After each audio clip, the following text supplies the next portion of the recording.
In today's video, I'm going to show you why you need one of these to avoid this problem here.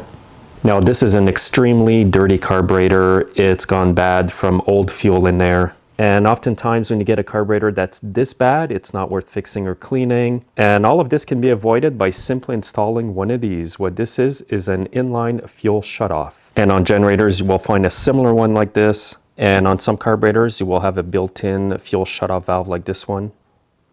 And I personally install fuel shutoff valves on all my equipment. I have one on my snowblower right here. I've got one on my lawn tractor. Now on my snowblower, I just put it in line like this. It's quite easy. You just snip the fuel line, install your fuel valve, and that's it.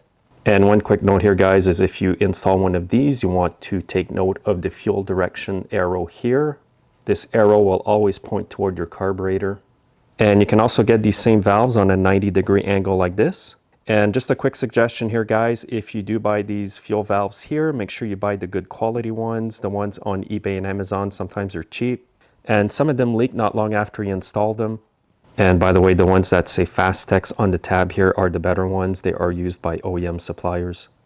Now, the reason why it's good to have an inline fuel shutoff valve like this on the snowblower is because in the spring when I put it away, I'm going to turn the fuel valve off. I'm going to run the snowblower until it dies.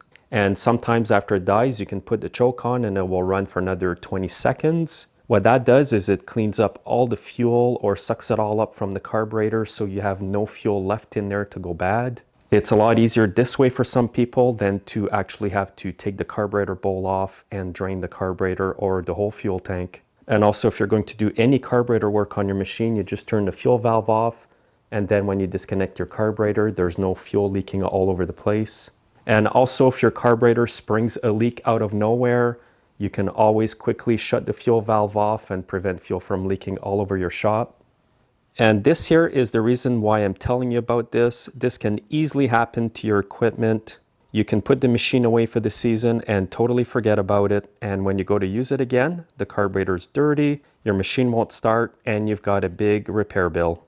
Also, another good thing you can do with this fuel valve is replace the fuel regularly in your equipment, especially in your generator, especially if it's sitting like this in your shop like mine.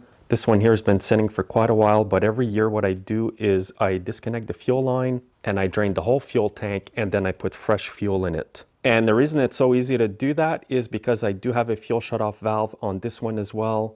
I've ran it dry till it died, so there's no fuel in the carburetor whatsoever. And if you get an emergency and you need to use your generator, you can just turn the fuel valve on and that clean fuel is going into a nice clean carburetor and your generator will definitely start.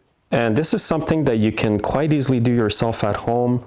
I do have a video showing me doing this on a lawn tractor. I'll put the link under the video so you can watch it. The same procedure will apply to most outdoor power equipment. As I mentioned earlier, a lot of equipment comes already equipped with its own fuel shutoff valve. And if that's the case, you don't need to add another one.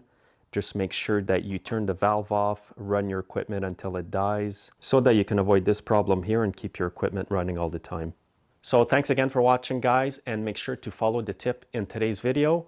Make sure you're subscribed and that you're following me on Facebook, Twitter, and Instagram, and have a great day.